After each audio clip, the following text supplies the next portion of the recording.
Yankees bats are hot. A lot of surprising teams here early in 2025. And Rafael Devers continues to struggle. All that and more here on the baseline. Welcome back to the Baseline Pod. And today, guys, we're going to recap the first four, maybe 5 games of the 2025 season. And let's start off with the New York Yankees. Man, have they rocked and killed the Milwaukee Brewers. First of all, the first 3 games they have played, they hit 15 home runs. Now, that hasn't been done since 2006, where the Detroit Tigers did this. And the Detroit Tigers end up winning the AL pennant and going to the World Series. But the New York Yankees, they've done it, so they tied a record. They scored over 30 runs. And Aaron Judge is back to the Aaron Judge we know and love. Ladies and gentlemen, 4 home runs, 11 RBIs in his first 4 games. Or 3 games, technically. But here's my question to you Yankee fans out there, and even baseball fans. You guys could chime in on this. Is he going to hit 50 or more home runs? And the way I see it is he doesn't really hit 50 or more home runs back-to-back years. So, I want to know, will this be a year he actually does do that? And actually gets things rolling on consecutive seasons. I have his numbers pulled up right here, and we're going to start actually from his 2017 year, where he hit 52 home runs, and 18 and 19 hit 27. 2020, I know people don't like to count since it was a shortened year, but he hit 9. 21, 39. 22, 62, 23, 37, and then 24 last year he hit 58 home runs. So now, will he hit back-to-back years with 50 or more? He's on pace to do that, but there's still a lot of season to go. So that's what I would really want to see out of Aaron Judge is, can you hit that 50? I don't think he's going to break the all-time home run record, which is 73 by Barry Bonds. I don't think he's going to do that, or 72. He's not going to do that. No one has come close, really, unless you're on steroids, honestly. But I don't see him breaking the home run record. I mean, who knows? Maybe we hit this year's 65, 67. I might say he might have a shot. But no one's going to beat Barry Bonds. Not to my advantage. I'm 27 years old. I don't think I'll ever see it in my lifetime. I'm just saying.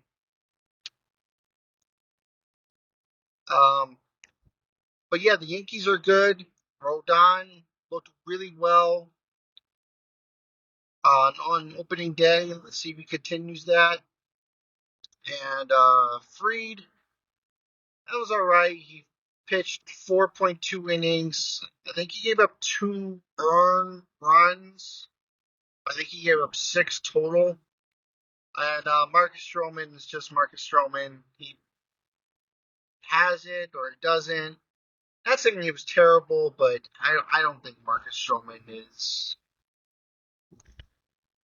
gonna be the same, honest, um, for the rest of his career. That's just me. He's got to prove to me that otherwise, but I don't think he will. Um, so let's just rip the Band-Aid off and let's talk about what probably everyone knows. If you're on ESPN, MLB, Yahoo, CBS, wherever you get your sports news from, you probably heard it. I'm going to talk about it, give my 2 cents in, which is the torpedo bat. Yeah. So I guess the Yankees are using a torpedo bat. Not all of them, from my knowledge, what I've seen while I watch the games, the highlights. Looks like 4, maybe 5 guys are using it.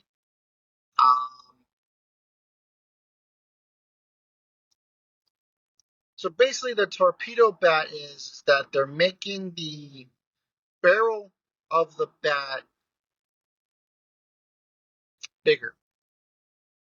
Not by a lot. It's, I'm gonna say maybe like a couple inches um, off the barrel, because I guess last year Anthony Volpe was getting pitched inside, so they wanted to change that. He was getting jammed in.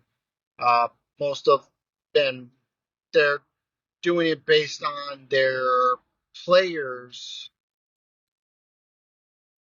uh, players' performance following last year. So, from my knowledge, I know Jazz is using it. Volpe, I think Wells, and Bellinger have used it.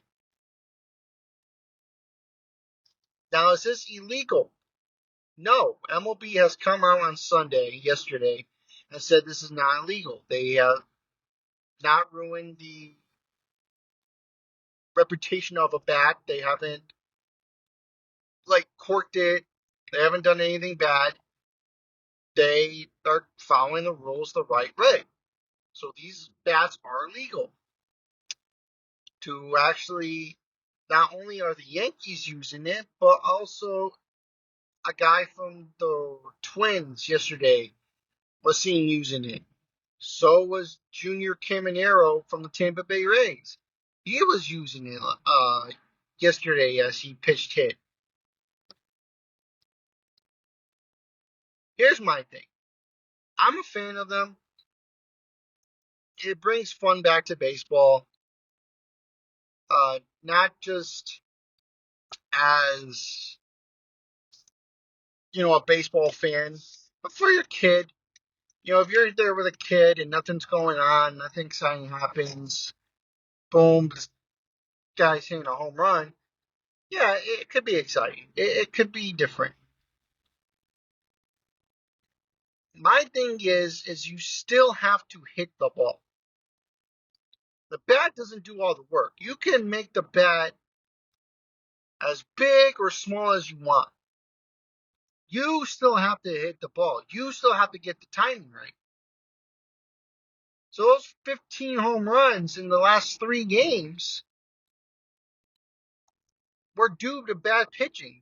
The pitchers in this Milwaukee series and continue on till today with Kansas City. They gave up 11 runs. The home runs are by pitchers' mistakes. They are, taking advantage of the Milwaukee Brewers pitching. Now, let's say like Jad Chisholm, every at-bat he's had for the last 3 games, he hit a home run. Every single at-bat. I think he's got like 15 at-bats, and he already has 15 home runs. Okay, then I can see MLB coming in and being like, yeah, okay, now you got to get rid of this at-bat. But than that, they used it on opening day, apparently, from what was being told. They scored 4 runs. Anthony Volpe's using it. He went 0 for 4 last night. So it's not like every time they're just hitting these home runs and blowing their team. They're not. It's a human being controlling the bat. So they need to go and they need to control it. They need to find the timing, find the swing. Now I guess now every team is saying that they're going to use them. My other thing where I can see MLB stepping in is if maybe the game becomes too long. Maybe if it's like just throwing numbers out there, a 37-29 ball game, then I think MLB's got to be like, okay, you guys can't use these bats. You can't use the bats anymore. It's getting ridiculous. It's getting out of hand. So you guys can't use it. Only way I can see MLB getting involved. Otherwise, I think it's gonna be fun. They're gonna have, if you have a kid or a son that likes to watch baseball or a daughter and they want to see some action, I think this might help. But otherwise, I have no problem. Let's talk about some of the surprising teams coming into MLB. One of them is the Miami Marlins. They're 3-1. They have taken the series from the Pittsburgh Pirates. All 3 of their wins have been walk-offs. Think about that. All 3 of their wins have been walk-offs. I don't remember the last time that's happened in MLB history. But it's fun. I like this team. They're young. They're ready to win. Sandy Alcantara on opening day against Paul Skeens looked like he was in mid-season form. Coming on, I know he gave up a couple of runs. His ERA's like in the 3s or something like that. But this team is very, very fun to watch. I like them. I think it's going to be a great team. I would love for them to do something and contend with the Braves, the Phillies, the Mets. Give me something. Like I said, Alcantara looked like he was in mid-season form on opening day. This team, Miami, don't ruin this. I don't want to hear more rumors of Sandy Alcantara and if he's going, if he's leaving. Come on, give Miami fans something to look forward to. Like 2016, they had an awesome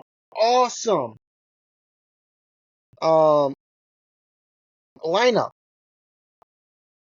Stanton, Yelich, Ozuna, Real Muto. The first baseman, I think it was like Jake. I can't blank on his name. It was so long ago. They had such a great talent, and they give it up. I want to know if those guys, if they didn't give it up, what would Miami look like right now? Now I understand. Yeah, okay, you had these guys, and they later became hurt, and they've become less vulnerable. But if you had that core, what would your... Could they have won the World Series by surprise? I don't know. But I want to see Alcantara, at least this season, play with Miami and get something going for this team. Like I said, I like this team. They're 3-1. They're facing the Mets tonight. Contreras is out tomorrow. Is on tomorrow. I'm gonna be watching. It's this is going to be fun if they keep this up. St. Louis is 3-0. They have done very well, especially Nolan Arenado. That's the guy I've seen. He's done so good these last 3 games, batting .455 as of right now. Only 1 home run and 2 RBIs. Listen, I'll take it. Eric Fetty pitched great the other day. He went 6 innings, 2 strikeouts. ERA is 1.50. And the catcher, Ivan Herrera, batting .571 to start off the season. That's crazy to think about.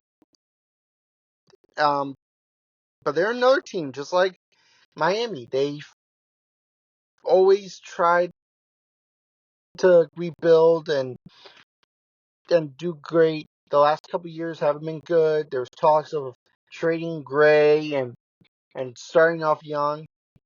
But you need someone to help this team. Like I said, the last couple of seasons, you've seen a mixture of old and new players. Just keep it like that. But I'm excited to see what St. Louis could do, especially since Milwaukee has been struggling. The Cubs are just starting to get hot, but they are 2-4 to start off this season.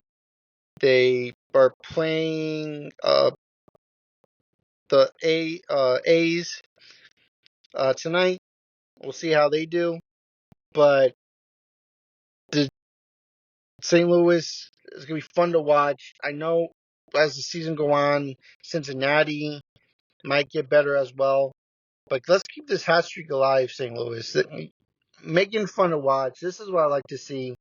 Teams that really aren't in it for the last couple of years have done great, or to do great. I like that. And one of those is the San Diego Padres. 4-0 to start off their season. They don't have Joe Musgrove. Machado is being a veteran. Bogarts is hitting. Tatis Jr. That's actually a guy I want to talk about. Can we talk about Tatis Jr.? I think in my mind, Tatis Jr. might be a sneaky candidate for MVP. Right now he's batting in 15 at-bats, batting .467, 1 home run, 2 RBIs. He's already got 3 stolen bases, which is kind of a little bit insane since no one's really stealing bases as of right now. But, well, actually, O'Neal Cruz has 5. I actually thought Ellie De La Cruz would have it, but he doesn't. But let's not sleep on Fernando Tatis Jr. Really think he might be something. I know people pushed him away for the PEDs or whatever he used, but he might actually be really good this season. I think this might be a breakout season for him, which I would really love to see. Especially since they're a half a game behind the Los Angeles Dodgers, who are 5-0. No lead is safe from them. They just keep raking. They're the Dodgers. But actually, now that I'm on the topic, I'd like to talk about Sasaki, who in his major league career pitched 4 innings. And his ERA is 5.79 with 5 strikeouts. Are we putting too much pressure on Sasaki? I just want to know. I'm only saying that because I feel like, him coming on, that story it's just sticks with me, which is he um he's putting too much pressure on himself. He has no faith in himself. He's always down. Is he just thinking too much here in the big leagues and trying to be, this team just won the World Series, I could be part of that? I don't think you do. Yamamoto didn't start off well. It happens. But I want to know, is this going to be something that we might have to look out for? Is he putting too much pressure on himself?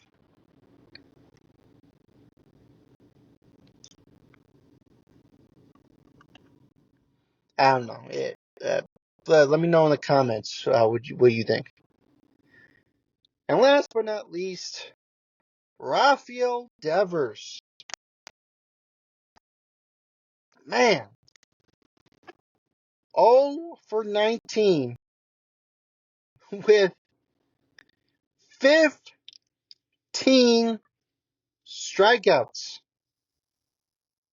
I'll say that again. 0 for 19 with 15 strikeouts.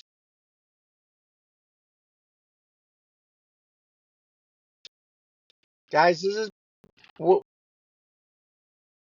I don't know what's going on with Devers. I don't have an excuse for Devers.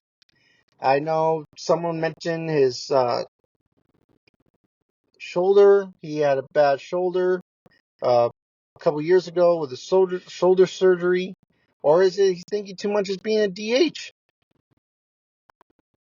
Something's got to give. Something's got to go on with Rafael Devers. It I don't know, man. It's to me, it's worry. I know some people may say, "Oh, it's early. It's early." I don't know. This got me worried right now because you can lose a division in the first 2 months of the season. They need Devers, the Boston Red Sox.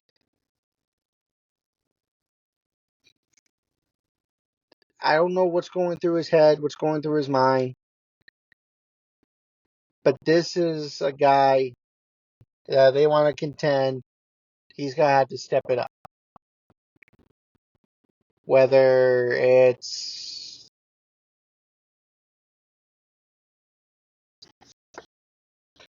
I don't know. Maybe get Dave Ortiz to come in and talk to him and see uh, what's going on. Try to help him out. Don't think too much about hitting. Just let it come natural. Don't think about Bregman.